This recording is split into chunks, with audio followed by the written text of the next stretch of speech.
of my biggest concerns when my wife deploys is that she may come home with some sort of post-traumatic stress. That stuff freaks me out because it's not an injury that heals when you stick a bandage on it. So to help me better understand something we may go through in the future, I found Dr. Nick Lynn. Dr. Lynn is a former military member and co-owner of Post-Trauma Resources right here in Columbia, South Carolina.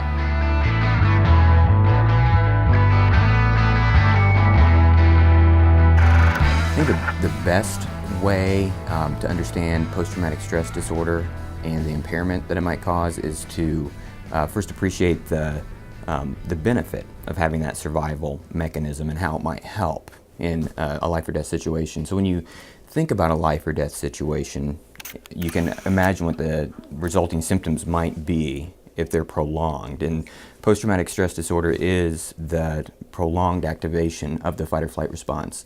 So if you have a threat right there in front of you, you can imagine what your body would do in order to combat that stress. So it's an automatic reaction where your heart rate increases, your muscles tense, your whole body is ready to either run away, fight, or if the instinct determines it to be the most appropriate response, to freeze. And it's very adaptive. Your body's mobilized in order to take care of that threat, and your field of vision is focused on that threat.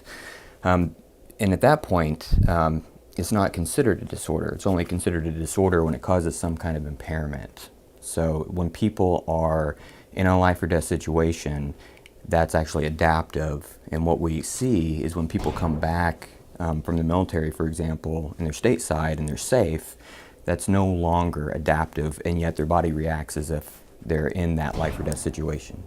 So that's what, in a nutshell, post-traumatic stress disorder is the prolonged activation of this fight or flight response when it's no longer beneficial.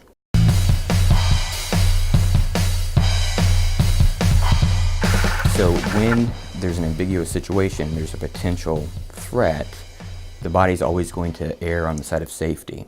So you've got increased irritability, ready to fight at any given time, increased startle response, focused on real or perceived threats, and avoidance of things that are potentially fearful.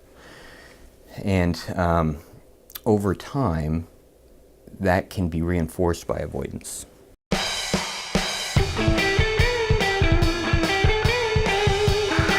What the research has shown is the natural reaction whenever you have a fight or flight response is to be agitated and to be somewhat fearful, and that in and of itself is okay. But when people start to avoid things that they're afraid of, such as driving because they had been exposed to a roadside bomb, then that can reinforce the avoidance. If you have a lot of anxiety, and avoiding potential dangers reduces that anxiety, it's going to reinforce the avoidance. You're going to be more likely to do that in the future. And that tends to be where people get in trouble with post-traumatic stress symptoms, is because they find it reinforcing to avoid fearful situations. And then before they know it, that fear generalizes, and they have fear of just being out in public.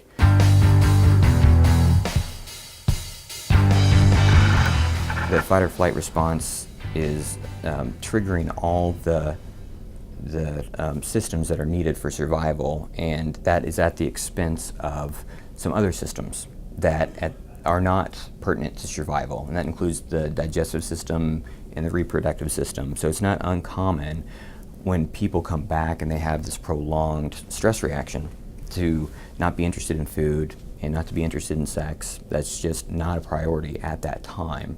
And that can impact a relationship over time, especially after a prolonged absence, because you're trying to find an explanation for that. You know, what is causing that distance?